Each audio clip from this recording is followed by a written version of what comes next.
Money Vikings Collectibles, thank you very much for hanging out with me today on this Friday.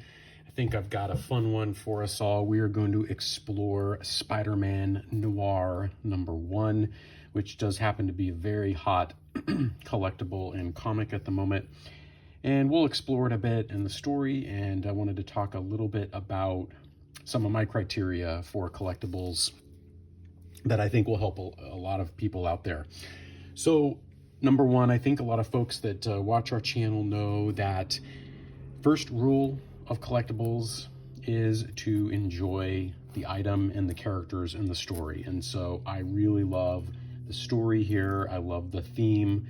It's set in that gritty kind of 1930s America where you're dealing with the Depression and potential war. Of course, you're dealing with the underground type of mafia stuff that is plaguing cities.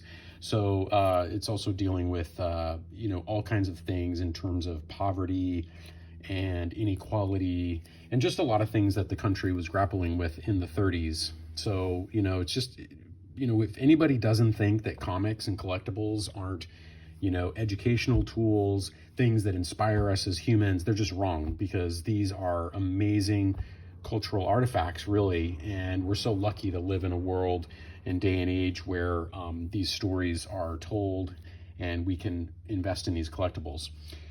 So before I dive into that, a couple things about Spider-Man. So please check out our Hallows Eve video. This is another one that I think is a hot collectible and a cool character from the Spider-Verse.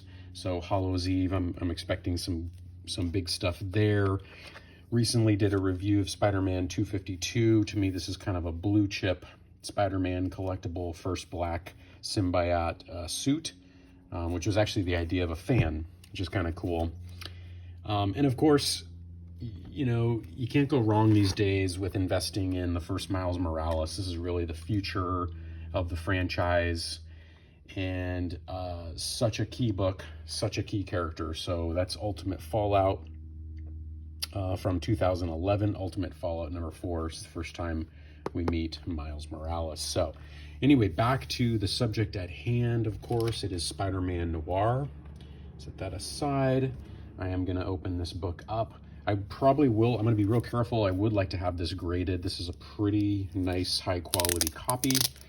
But anyway, this is a pretty cool. It's an alternative version of Spider-Man in a noir-themed take on the character, emerging in 1933 in New York City during the Great Depression.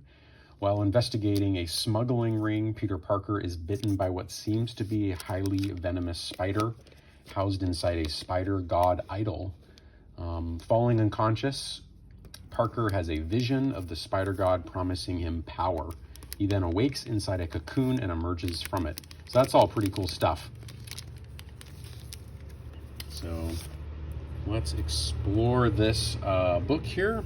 And of course, I'm going to be has a nice glossy cover. It's kind of nice, very durable. Glossy cover.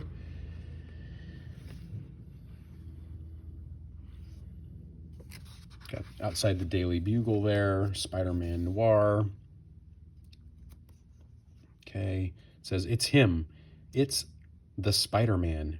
He's shot Jameson. Of course he didn't shoot him. Take it easy, fellers.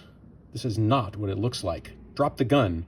Watch out for his hand. I heard this guy can. Okay, so there he is, thwip with his webs.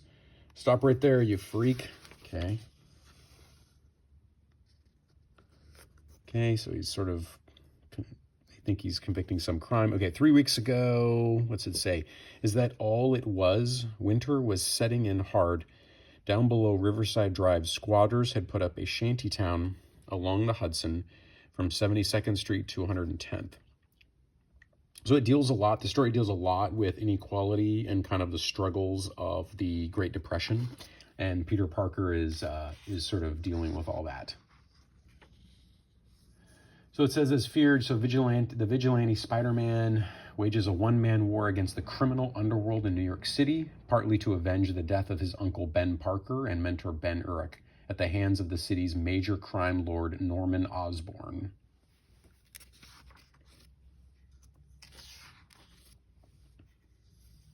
Okay, advertisement for the Navy. There you go. Pretty cool.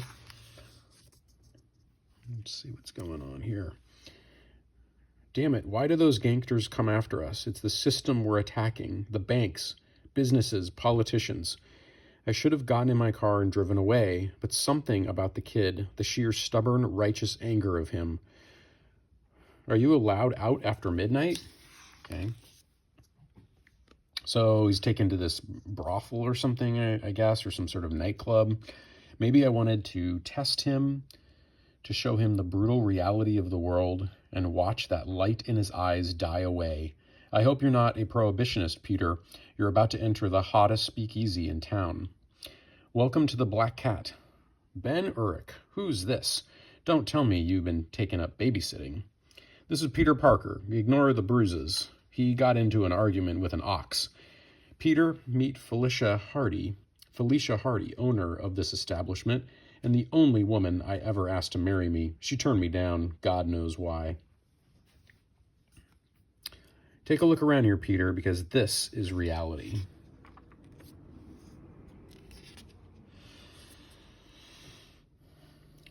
See the big guy wrestling with the brunette? Oh my God, that's Jimmy Strider, the mayor of New York. Is he here? Right.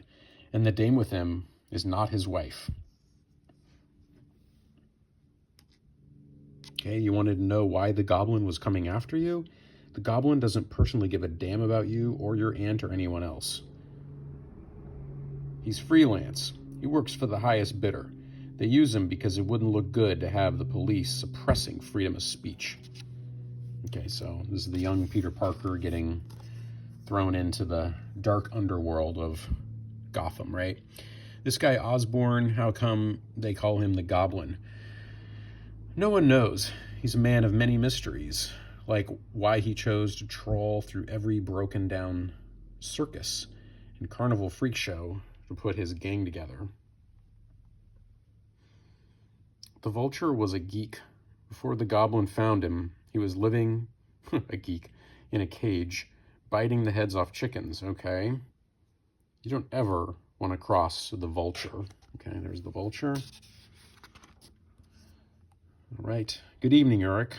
And Parker, isn't it? Your uncle was Ben Parker, the agitator. So his uncle was obviously trying to, do things right, do some justice. This guy killed him. So you want to join the Fourth Estate. Oh, okay. Join the Fourth Estate, meaning the press. No, I want to study science, right? But you can't afford the college fees, so you'll make do with a job here in the meantime. I suppose I should feel honored. Okay, pretty cool.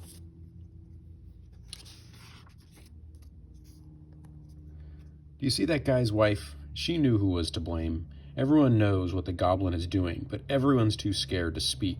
No one sees anything. No one hears anything. So it's just a quintessential American story here. You got this guy fighting for justice, Peter Parker, and of course he's going to become, at some point, the Spider-Man. So next issue, there we go. You're going to see him, we'll see him become the Spider-Man.